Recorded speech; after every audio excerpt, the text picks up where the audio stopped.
There's been a lot of talk that a recession is coming and may already be upon us. Yeah, people are already struggling with higher prices for everything, and the unhappiness associated with that is real. Is it true that money can buy happiness? Our happiness expert, UW-Madison professor Christine Whelan, is back with us today. Welcome back to Live at 4. Hi, Christine. Hi there, good to be here. So what is the Easterland Paradox that you're talking about today? Well, all right. So first of all, we're hearing a lot about a recession, right? And we don't know if we're in one and for how long. But the way that this impacts our happiness and well-being is twofold. First of all, we have this idea that as long as the economy is growing, things are good.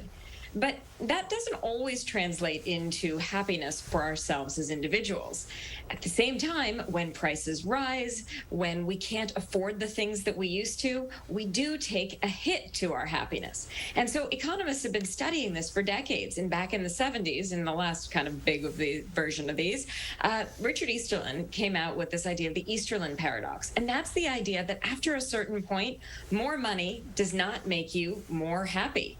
And it seems like we may be about to kind of test that a little bit these days. But that's at a certain point, right? Right. You know, if you won the Mega Millions, you'd be happy to a point.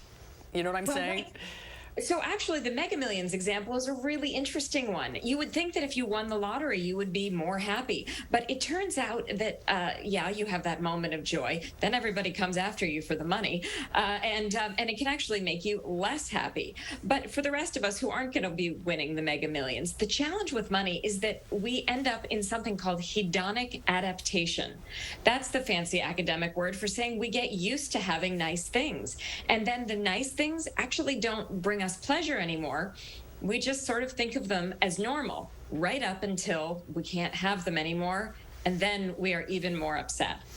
So maybe enjoy a larger number of smaller things? So I have a couple recommendations for people right now. First of all, when you think about money and happiness, maybe separate it a little bit and think about how to spend your resources in terms of what you value most. That actually is the definition of thrift, right? So that actually means using your resources and keeping with your values for yourself and the greater good.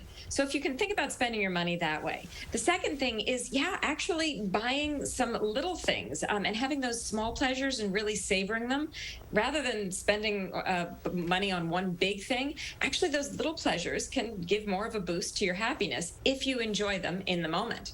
And then really the final tip is know that it's not just your money that is valuable, but your time.